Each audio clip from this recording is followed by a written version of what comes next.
আল্লাহ যত বড়, আমার বানানো আগুনের তাপমাত্রাটাও তত বড়।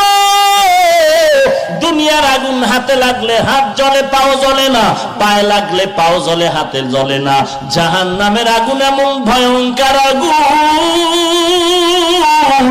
জাহান্নামীর শরীরের যে কোনো জায়গায় লাগা মাত্র কলিজাটা পর্যন্ত ভুনা হয়ে যাবে রে মুমিন। এরে আল্লাহর বান্দা, আল্লাহর কোরআন স্পষ্ট বলল গুনাহগারের জন্য জাহান্নাম।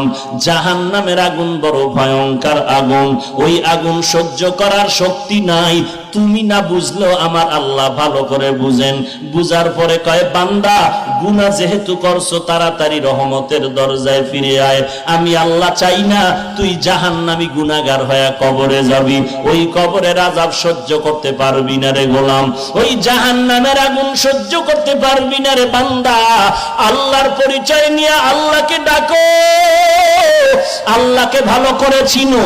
দুনিয়াওয়ালারাও সবাইকে বলে কেউ খাবে কেউ খাবে না, তা হবে না তা হবে না, এই কথা বলিয়া বলে আসো দিব দিব দিব বলে দরজায় তালা লাগানো।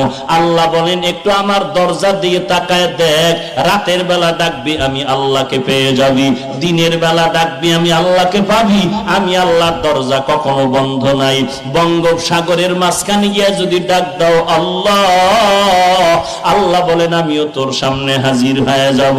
ওয়া ইযা সাআলাকা ইবাদি আন্নী ফাইন্নী করিব উজিবু দাওয়াতাদ দাঈ ইযা দাআন ফালইস্তাজিবু লি ওয়ালইউমিনু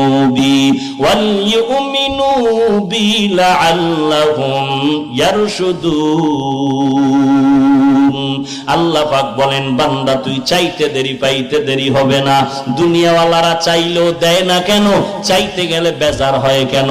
আর আমি আল্লাহ না চাইলে বেজার কেন? দুনিয়াওয়ালারা সবাই অভাবী।